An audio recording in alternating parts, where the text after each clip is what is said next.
This is our third week out of 5 looking at the Gospel of John, chapter 6, the Bread of Life discourse, as it's known. So 2 weeks ago, we were looking at the feeding of the 5,000 and how it was a spiritual experience, not a physical experience. And then last week, we were looking at, okay, now this has happened and people want more explanation. They also want this bread that Jesus was able to provide.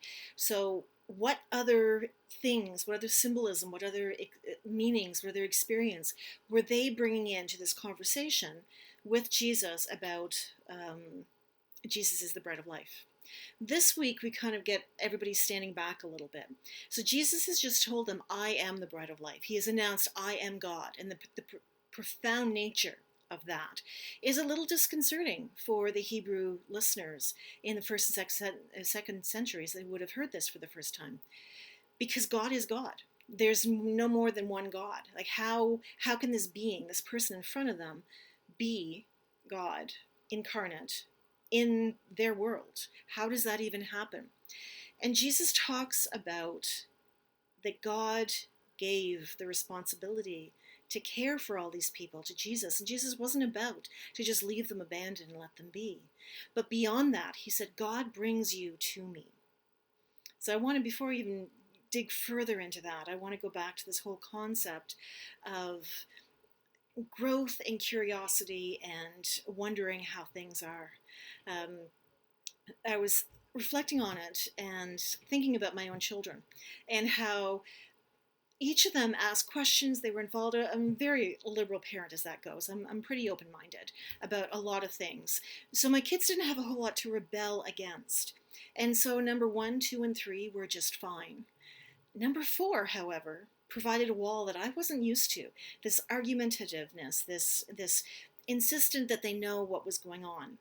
And I found myself saying the phrase that every teenager hates: when you are older. And my inner 17-year-old cringed that I was actually using that phrase with my teenage son. Even though it's true, and those of us who've lived a long time will recognize that when you're young, you don't necessarily understand. You think you have an idea of what's going on, and you don't necessarily get all the different levels. And it's not that your opinions actually change over time. My opinions are just as radical now as they were when I was a teenager, but your perspective changes. And it's that perspective that we have to bring, that is what Jesus is talking about today, that the people around him are still wanting to stay in that tangible world of tactile things, of bread and God's existence and eternal life and what that could mean. And Jesus wants their perspective to change, to get developed a little bit more, to expand what they're consciously looking at.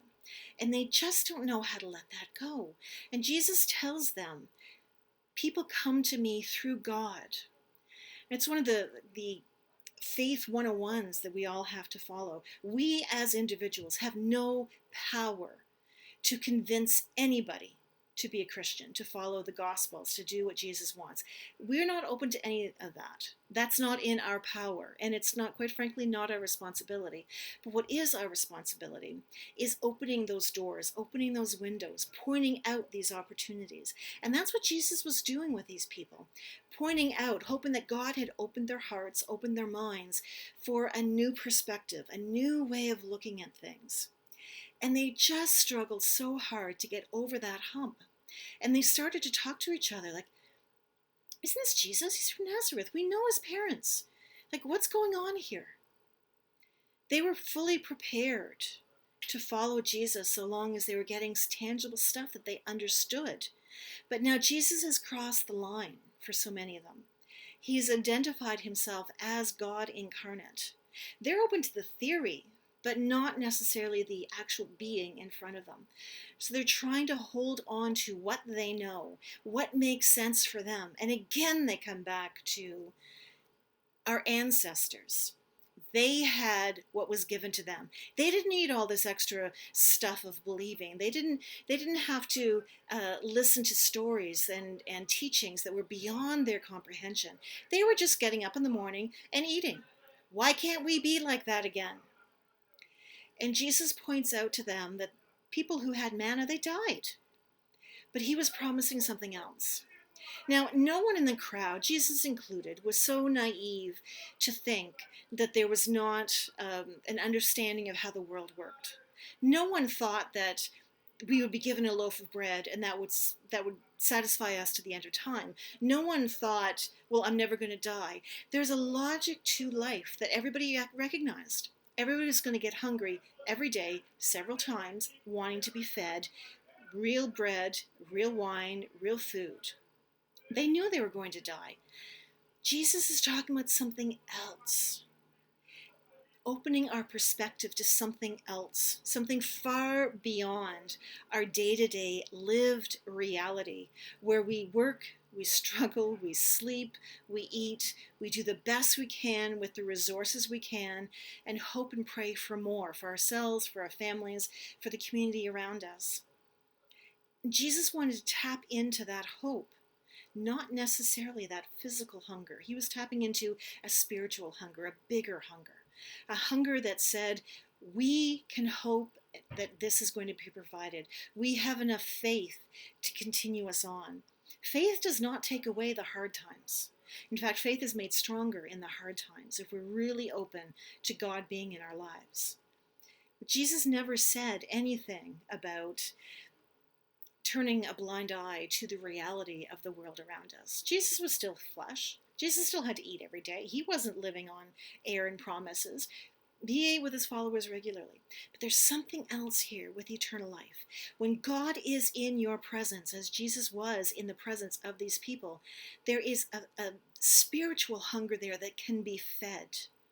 All they had to do was open themselves up, find a new perspective, find a new opportunity for hope, believe what was going on. And belief is one of the hardest things we can do, because belief is letting go of control. And we as a species don't like to let go of control, because when we lose control, how can we be sure that our needs are going to be met? It's a trust issue. And Jesus is asking for trust that is often beyond, and especially for people in the 2nd century who were starving, who were hungry, who may have had 1, maybe 2 meals a day if they were lucky, never enough, always needed to be shared, never knew when the Romans were going to come in and demand more taxes, more tribute, more bodies even, as they just killed whoever they wanted to, with no justification, no court system, nothing. The fear of the world they lived in was very real. And Jesus is asking them not to deny that or dismiss that, but to open themselves up to something else. What does eternal life look like? What does a never-ending world look like? We're not talking fountain of youth stuff here. We're talking, how do we, in a spiritual sense, contribute to the world to the point of eternity? When do we have enough spiritually fed that we can live in our faith comfortably? Jesus knew that people weren't there. You and I, we're not there yet either. It's a process. But we are reminded that Jesus is there, that Jesus is not letting any of us go while we're in this process. That's also part of this passage. Jesus saying, whoever God has given to me, I'm not letting down. I'm going to be there, strengthening as much as I possibly can, in any way I can, while you grow in your perspective of what is spiritual food, what is eternal life, what is this new community of God on earth. What are we working towards? It is risk. And it is so overwhelming that people can't even conceive. We default to tactile proof, tactile solutions. You say you're going to feed us eternal bread, give it to us now.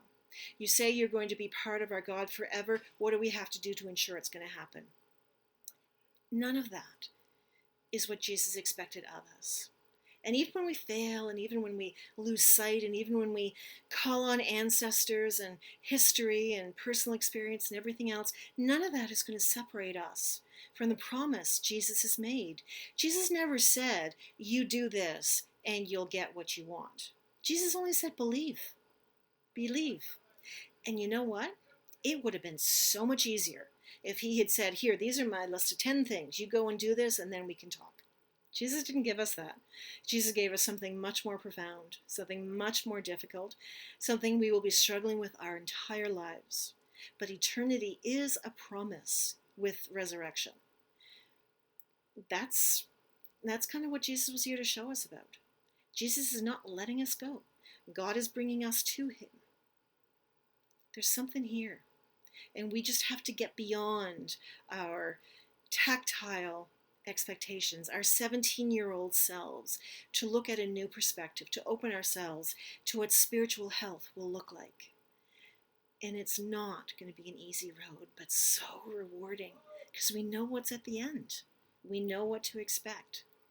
And we know that nothing that distracts us along the way is going to take us away from that promise. Just like a good coach in sports or a good friend or a therapist, Jesus has our back. That was the promise. Now we have to do the work of trusting that Jesus is going to be there and find out what is going to be offered to us that equals eternity.